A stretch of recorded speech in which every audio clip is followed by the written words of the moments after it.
Your Excellency, thank you so much for giving us your time today. I think it's important for us to end this discussion by addressing the question of women and women's empowerment, as we have seen recently incidents in Iran as well as in Afghanistan. Many people have argued that no matter what, Muslim countries can never give women freedom and dignity. That's some of the prevailing arguments that we hear. And so I'd like to know how do you view this issue, and how would you, accomplish this matter in a society that is quite traditional and conservative in many regards. Also, in a balanced way, without falling into what I would say, Western liberal ideologies or traps, even. Thank you. Okay, so look, first of all, I do believe that, the revolution, what our Prophet Muhammad sallallahu alaihi wasallam did 1500 years ago was a revolution, because he revolutionized the society. There were new concepts that came in, but one of them was he gave rights to women. We don't, we forget that long before the idea of women's rights in Western countries, 1500 years ago, rights were given to women. And in the last sermon of the Holy Prophet, he was very clear.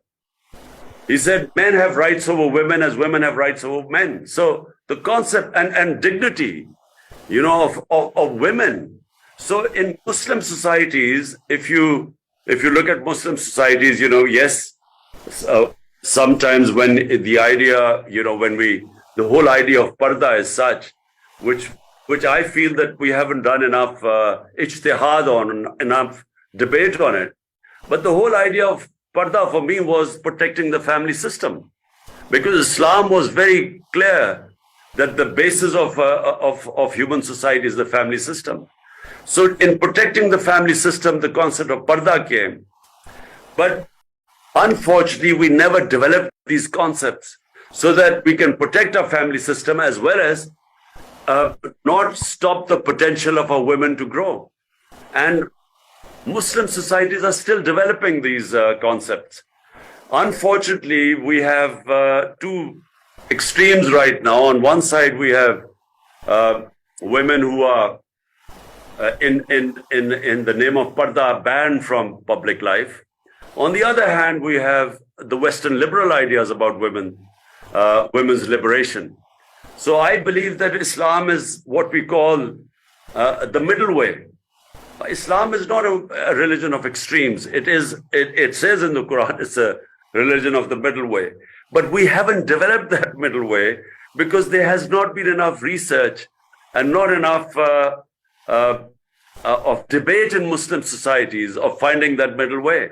I do not believe that, the idea when they say the Western idea of the liberation of women, it's almost a competition between a man and a woman in the West now.